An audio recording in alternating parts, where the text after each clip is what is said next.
Hello' everyone, কি খবৰ তোমালোকৰ? আমি এতিয়া পঢ়িম torsion in a circular shaft. Torsion in a circular শ্বাফ্টটো পঢ়িম। তো টৰ্চন ইকুৱেশ্যনটো কি হ'ব? টৰ্চন ইকুৱেশ্যনৰ এজাম্পশ্যনটো চাব লাগিব দেই। Materials of shaft is homogeneous and isotropic. হোমোজেনাছো হ'ব লাগিব, লগতে আইচ'ট্ৰপিকো হ'ব লাগিব। মই পঢ়াইছিলোঁ ন ফাৰ্ষ্ট চেপ্টাৰত হোমোজেনাছ আৰু আইচ'ট্ৰপিক কি হয়। Stress are within proportionality limit. ষ্ট্ৰেছটো কি হ'ব লাগিব? প্ৰপৰশ্যনেলিটি লিমিটত থাকিব লাগিব। All the transverse section remain plain and undisturbed after twist. In other words, the diameter of the shaft remain straight after twisting. Twist কৰাৰ পিছত মানে ডায়ামিটাৰটো যাতে straight থাকে, হেৰি নাথাকে। All the transverse sections remain plain and undisturbed হ'ব পাৰে বা প্লেন হ'ব লাগে। তো ইকুৱেশ্যনটো একদম পূৰা ৰামবান ইকুৱেশ্যন। এইটো হয় T/J = টাউ বাই R = G θ / L। Ramban equation. T মানে কি হয়? টৰ্ক। জে হৈ গ'ল polar moment of inertia. Polar moment তোমালোকক মই মেটেৰিয়েল চায়েন্সত পঢ়াইছিলোঁ নহয়। Polar moment of inertia. J হৈ গ'ল পলাৰ মমেণ্ট অফ ইনাৰ্চিয়া, হয়নে? আৰু নেক্সট হ'ব তোমালোকৰ জি মানে শ্বিয়াৰ মডুলাছ।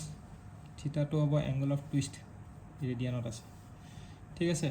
তাৰ পৰা তুমি ষ্ট্ৰেছ ওলোৱা, টৰ্ক ওলোৱা। যদি মেক্সিমাম শ্বিয়াৰ ষ্ট্ৰেছ ওলাব মন আছে, মেক্সিমাম শ্বিয়াৰ ষ্ট্ৰেছ কি হয়? T/J = টাউ বাই R। তাৰপৰা শ্বিয়াৰ ষ্ট্ৰেছ শ্বাফ্টৰ ক্ষেত্ৰত TR মেক্সিমাম ডিভাইড বাই R মানে ৰেডিয়াছ, R মেক্সিমাম ডিভাইড বাই J। আৰু R মেক্সিমাম মানে কি? D/2 আৰু J মানে π/32 d⁴, হয়নে? π/32 d⁴। তো তাৰ পৰা আমি কি পাই যাম? তাৰ পৰা আমি শ্বিয়াৰ ষ্ট্ৰেছটো পাই যাম। শ্বিয়াৰ ষ্ট্ৰেছৰ ভেলুটো কি হয়? 16 T/πd³। এইটোও মনত ৰাখি থৈ দিব পাৰিলে। কেতিয়াবা ডাইৰেক্ট এপ্লাই কৰিব লগা হ'ব পাৰে শ্বিয়াৰ ষ্ট্ৰেছটো। শ্বিয়াৰ ষ্ট্ৰেছটো কিমান হ'ব? শ্বিয়াৰ ষ্ট্ৰেছটো হ'ব 16 T/πd³। এইটো কিহৰ কাৰণে হ'ব? For solid shaft. আৰু হলো শ্বাফ্টটোৰ কাৰণেতো হেৰি হ'ব, আৰু এইটো নিজে ওলাব পাৰিবা।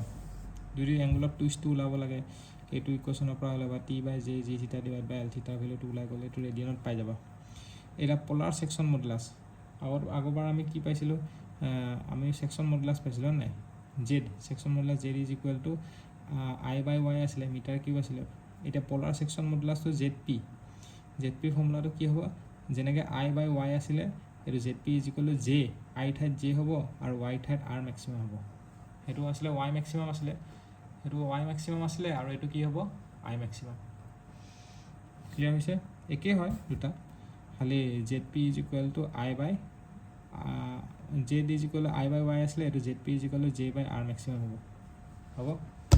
এতিয়া নেক্সট তোমালোকৰ এটা কথা মনত ৰাখিবা, ZPৰ ভেলুটো হলো শ্বাফ্টৰ কাৰণে বেছি হ'ব, চলিড শ্বাফ্টৰ কাৰণে কম হ'ব। মানে ZP হলো is greater than ZP shaft, মানে পলাৰ ছেকশ্যন মডুলাছ ফৰ হলো shaft is greater than polar section modulus of solid shaft. আৰু টৰ্ক অফ হলো, যোনটো টৰ্ক আছে, is greater than torque of solid. GJ কি হয়? GJটো হ'ব টৰ্চনেল ৰিজিডিটি। GJটো হ'ব কি? টৰ্চনেল ৰিজিডিটি। GJটো হ'ব torsional rigidity. It is the measure of the resistance to deformation under twisting moment. It is the measure of resistance, এইটো মেজাৰ অফ ৰেজিষ্টেঞ্চ হয়। তো it is the measure of resistance to deformation under twisting moment. তো torsional ৰিজিডিটিটো যেনেকৈ টৰ্চনেল ষ্টিফনেছটো কি আছিলে? টৰ্চনেল ষ্টিফনেছটো আছিলে, টৰ্চনেল ষ্টিফনেছহে কৈছোঁ, সেইটো কি আছিলে তোমালোকৰ? কি ষ্টিফনেছ তোমালোকৰ? মই দেখাই দিছোঁ, এইটো ফ্লেক্সাৰেল ৰিজিডিটি EI আছিলে, হয় নাই? ফ্লেক্সাৰেল ৰিজিডিটি EI, আৰু ইয়াতে টৰ্চনেল ৰিজিডিটি কি হ'ব? E ঠাইত G আহিব আৰু I ঠাইত G আহিব, হ'ব? সেইটো হ'ব তোমালোকৰ টৰ্চনেল ৰিজিডিটি।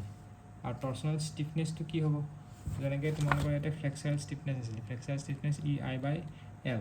E ঠাইত এবাৰ G আহিব, I ঠাইত J হ'ব, হয় নাই? E ঠাইত আমাৰ কি হ'ব? G আহিব, I ঠাইত J হ'ব, আৰু L ঠাইত L আহিব। আৰু GJ/L টো T/θ বুলি আমি লিখিব পাৰোঁ। এই ফৰ্মুলাটোৰ পৰা আহিছে, GJ/L টো এইটো থিটাটো তলত আহি গ'ল, Jটো ওপৰত আহি গ'ল। তো GJ/L টো T/θ বুলি লিখিব পাৰোঁ, সেইটো T/θ বুলি লিখিছোঁ, হ'ব? তো এইটো মনত ৰাখিবা, টৰ্চনেল ষ্টিফনেছ আৰু টৰ্চনেল ৰিজিডিটি। It is the magnitude of torque required per unit angle twist. এইটো formula, it is the magnitude of torque required per unit angle twist, সেইটো। তাৰপিছত এনেকুৱা ধৰণৰ প্ৰব্লেমটোতো পাৰিবা যে এইটো যদি ক্লকৱাইজ হয়, তো এইটো যদি যেনেকৈ আগৰটো এইটো ক্লকৱাইজ থাকিলে এইটো কি ধৰিছিলোঁ ক্লকৱাইজ, তো এইটো আগৰটো যদি এণ্টি ক্লকৱাইজ এইটো এণ্টি ক্লকৱাইজ তেনেকুৱা ধৰণৰ কৰিছিলোঁ নাই। প্ৰব্লেমটো মই দেখাই দিছোঁ, চাই লওঁ। এইটো চোৱা এনেকুৱা ধৰণৰ প্ৰব্লেম দেখিছে। যদি এইটো তোমালোকৰ এনেকুৱা ধৰণৰ প্ৰব্লেম, এইটো চোৱা, এইটো যদি এণ্টি ক্লকৱাইজ হৈছে, এইটো এণ্টি ক্লকৱাইজ ঘূৰিছে হয়নে, এইটো যদি এণ্টি ক্লকৱাইজ হয় এইটো ক্লকৱাইজ ধৰিব লাগিব, বুজি পাইছা? ক্লকৱাইজ এণ্টি ক্লকৱাইজ ইফালে যোনটো ডাইৰেকশ্যনৰ পৰা যাবা সেইটো ডাইৰেকশ্যন মনত ৰাখিবা। এইটো যদি এণ্টি ক্লকৱাইজ হয় এইটো ক্লকৱাইজ হ'ব, আৰু এইটো যদি ক্লকৱাইজ হয় এইটো কি হ'ব, এণ্টি ক্লকৱাইজ হ'ব। যেনেকৈ ইফালৰ পৰা যদি এইটো ডাইৰেকশ্যনত কম্প্ৰেছ কৰিছে এইটো ডাইৰেকশ্যনৰ পৰা কম্প্ৰেছ কৰিব, তেনেকুৱা ধৰণৰ কথা। তাৰপিছত অভাৰঅল যদি এইটো এণ্টি ক্লকৱাইজ আছে, এইটো এণ্টি ক্লকৱাইজ হয়, এইটো যদি এণ্টি ক্লকৱাইজ হয় মানে কি কৈছে, এইটো যদি এণ্টি ক্লকৱাইজ হয় এইটো ক্লকৱাইজ হ'ব, আৰু এইটো যদি ক্লকৱাইজ হয় এইটো চাইডে এইটো এণ্টি ক্লকৱাইজ হ'ব। তো এই দুটা যদি এণ্টি ক্লকৱাইজ হয় এইটো এণ্টি ক্লকৱাইজ হ'ব, এইটো যদি এণ্টি ক্লকৱাইজ হয় এইটো ক্লকৱাইজ হ'ব। কিন্তু আমি এণ্টি ক্লকৱাইজে ধৰিব লাগিব, কাৰণ আমি এইটো ডাইৰেকশ্যনৰ পৰা গৈছোঁ। এইটো এণ্টি ক্লকৱাইজ আৰু এইটো তেনেকৈ এণ্টি ক্লকৱাইজ হ'ল। এইটো যদি ক্লকৱাইজ হয় এইটো এণ্টি ক্লকৱাইজ, তো এইটো এণ্টি ক্লকৱাইজ হৈ গ'ল।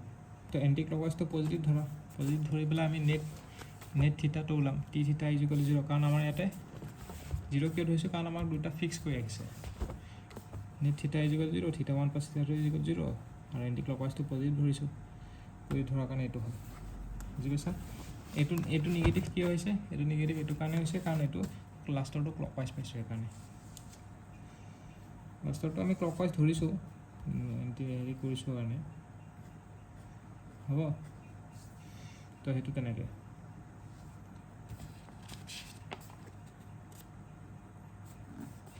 আৰু এইটো আছে চোৱা, এইটো চালে গম পাবা।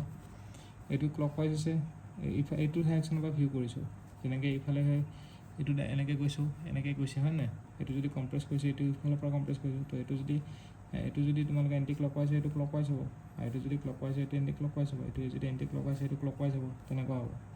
আৰু এইটো ক্লকৱাইজটো এইটো ডাইৰেকশ্যনৰ পৰা গৈছে, আৰু এইটো ক্লকৱাইজত গৈছে, এইটো যদি ক্লকৱাইজ হয় এইটো এণ্টি ক্লকৱাইজ, এইটো এণ্টি ক্লকৱাইজ হ'লে এইটো ক্লকৱাইজ, আৰু এইটো যদি ক্লকৱাইজ হয় এইটো এণ্টি ক্লকৱাইজ। এতিয়া ক্লকৱাইজটো আমি পজিটিভ ধৰোঁ, পজিটিভ যদি ধৰা ইফালৰ পৰা ভিউ কৰিলে তো এই দুটা পজিটিভ হ'ব, ক্লকৱাইজ। তেনেকৈ আমি ষ্ট্ৰেইন এনাৰ্জিও ওলাব পাৰোঁ। ষ্ট্ৰেইন এনাৰ্জিটো ওলোৱাটো দেখাম বাৰু মই। আৰু থিটাৰ ভেলুটো এনেকৈ এইটো কৰিছে চোৱা, এইটো চাই লোৱা, এইটো ক্লকৱাইজ এইটো এণ্টি ক্লকৱাইজ, তাৰপিছত এই দুটা মিলি পেলাই এইটো এণ্টি ক্লকৱাইজ আছে, এইটো ক্লকৱাইজ, তাৰপিছত এইটো আৰু এইটো মিলি পেলাই এইটো ক্লকৱাইজ আছে, তো এইটো এণ্টি ক্লকৱাইজ, সেইকাৰণে ক্লকৱাইজ, এইটো কাউণ্টাৰ ক্লকৱাইজ, ইফালৰ পৰা গৈছে এইটো, তো এইটো কাউণ্টাৰ ক্লকৱাইজ নহয়, এইটো ক্লকৱাইজ। চ' ক্লকৱাইজ কাউণ্টাৰ ক্লকৱাইজ ক্লকৱাইজ, দেখিছা, ক্লকৱাইজ কাউণ্টাৰ ক্লকৱাইজ ক্লকৱাইজ। তো পজিটিভ কাউণ্টাৰ ক্লকৱাইজটো নিগেটিভ ধৰিছোঁ, তো এই দুটা নিগেটিভ দিব লাগিব, এইটো পজিটিভ থাকিব, হ'ব। আৰু তোমালোকৰ যদি এইটো যদি কাউণ্টাৰ ক্লকৱাইজ হয় এইটো ক্লকৱাইজ হ'ব, এই দুটা মিলি পেলাই কোনটো ডাইৰেকশ্যনত যায় চাবা, যোনটো বেছি হয় সেইটো ডাইৰেকশ্যনত যাব, ক্লিয়াৰ? তো এই প্ৰব্লেমটো তেনেকৈ কৰে, হ'ব। এতিয়া তোমালোকৰ এইটো প্ৰব্লেম চোৱা, এইটো প্ৰব্লেমত তোমালোকৰ কেনেকুৱা হ'ব, এইটো প্ৰব্লেমতো একেই, এইটো প্ৰব্লেম ব্ৰেকডাউন কৰিব পাৰিবাতো, এই প্ৰব্লেমটো এইটোৰ লগত একেই হয় নে নাই, একেই হয়। তো এইফালে যদি টৰ্ক আছে, তো ইফালে এইটো টৰ্ক ক্লকৱাইজ ধৰিছোঁ, তো এইটো এণ্টি ক্লকৱাইজ, তো এইটো যদি এণ্টি ক্লকৱাইজ সেইটো ক্লকৱাইজ, আৰু এইটো অলৰেডি আমাৰ কি আছে, এইটো দুটা ভাগ কৰিছোঁ, এইটো অলৰেডি ক্লকৱাইজ আছে, তো দুটা ক্লকৱাইজ হৈ গ'ল, তো দুটা ক্লকৱাইজ হৈ গ'ল হয় নাই। মাইনাছ টি নট মাইনাছ নহ'ব, এইটো প্লাছেই হ'ব, এইটো ক্লকৱাইজে ধৰিছোঁ না, এইটো যদি ক্লকৱাইজ হয় এইটো কাউণ্টাৰ ক্লকৱাইজ, আৰু এইটো ক্লকৱাইজ, তো দুইটা যদি ক্লকৱাইজ হয়, দুটা ক্লকৱাইজ হ'লে প্লাছ হ'ব লাগিছিলে,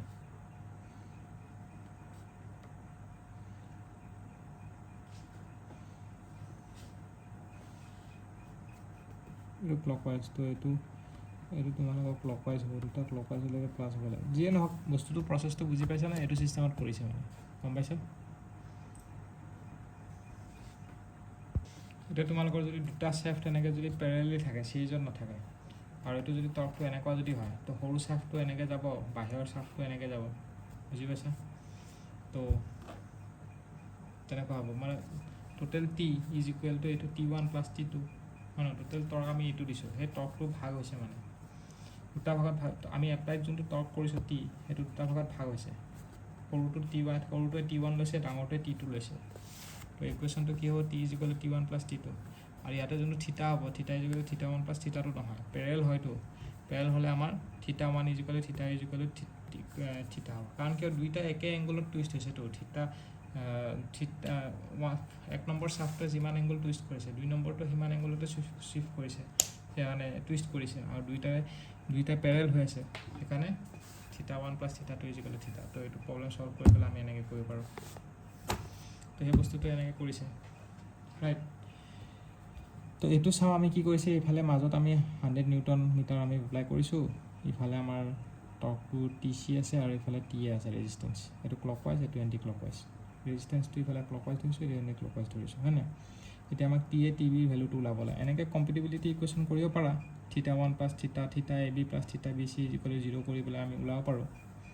আৰু টোটেল মমেণ্ট মানে কি, moment is equal to TA, এইটো এণ্টি ক্লকৱাইজ আৰু এইটো clockwise, summation of moment is equal to 0 কৰি পেলাই, 0টো হয় সামেশ্যন অফ মমেণ্ট, তো TA is equal to 100 plus TC, আৰু এইটো কম্পিটিবিলিটি ইকুৱেশ্যন ওলালে হ'ল, থিটা AC ইজ ইকুৱেল টু 0, থিটা AB প্লাছ থিটা BC ইজ ইকুৱেল টু 0, তো এইটো কৰি পেলাই এইটো কৰিব পাৰি, হয়নে? নকৰি পেলাই এটা উপায় আছে যে কি, এই যোনটো 100 নিউটন সেইটো এইটোৰ ওচৰত আছে আৰু এইটোৰ পৰা দূৰত আছে, হয় নাই? কিমান ওচৰত আছে, এইটো 100 হয়, এইটো 200 হয়, ধৰি লৈছোঁ। তো এইটো 2 টাইমছ দূৰত আছে, এইটো 1 টাইম দূৰত আছে, ৰাইট? তো L1 বাই L2 যদি ৰেচিঅ'টো ওলোৱা, এইটো যদি L1 ধৰোঁ, এইটো যদি L2 ধৰোঁ, L1 by L2 is equal 100 divide by 200 হ'ব 1/2। তো আমি এনেকৈ ওলাব পাৰোঁ যে কি TA by TB is equal to, ইয়াতে ফ'ৰ্চটো বেছি লাগিব, ইয়াতে ৰেজিষ্টেঞ্চ বেছি লাগিব, ইয়াতে ৰেজিষ্টেঞ্চ কম লাগিব, কাৰণ 100 নিউটনটো ইয়াৰ ফালে ওচৰত আছে, সেইকাৰণে ইনভাৰ্চলি প্ৰপৰ্চনেল, লেংথৰ লগত ইনভাৰ্চলি প্ৰপৰ্চনেল।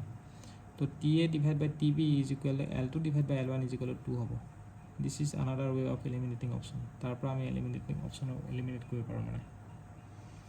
আৰু ইয়াতে কি হ'ব, ইয়াতো মমেণ্টটো 0 হ'ব, আৰু থিটা S প্লাছ থিটা A is equal two T হ'ব, আৰু কম্পিটিবিলিটি ইকুৱেশ্যন পেৰেলত মই কৈছিলোঁ নহয়, থিটা S আৰু থিটা A, এইটোত সৰুটো S, বাহিৰটো A, তো থিটা S ইজ ইকুৱেল টু থিটা A কৰি পেলাই এইটো কৰিলে হ'ল, তেনেকুৱা ধৰণৰ কথা। আৰু ষ্ট্ৰেইন এনাৰ্জি কি হয় মই তোমালোক কৈ দিছোঁ টৰ্চনৰ কাৰণে। যেনেকৈ তোমাৰ ষ্ট্ৰেইন এনাৰ্জি এক্সিয়েল ফ'ৰ্চৰ কাৰণে আছিলে U is equal to half P into ডেল আছিলে, ইয়াতে হাফ T ইনটু থিটা হ'ব, ঠিক আছে?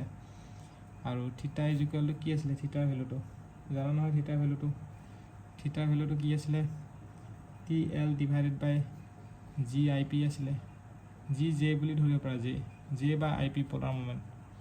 তো সেই ভেলুটো ইয়াতে প্লেচ কৰি দিয়া, হাফ T আৰু TL ডিভাইড বাই GJ, এইটো প্লেচ কৰি দিয়া, তো এইটো কি হ'ব, T স্কুৱেৰ L ডিভাইড বাই টুৱাইচ GJ হ'ব, এইটো U হ'ব, এইটো হ'ব, এইটো ফৰ্মুলা মনত থাকিব নহয়।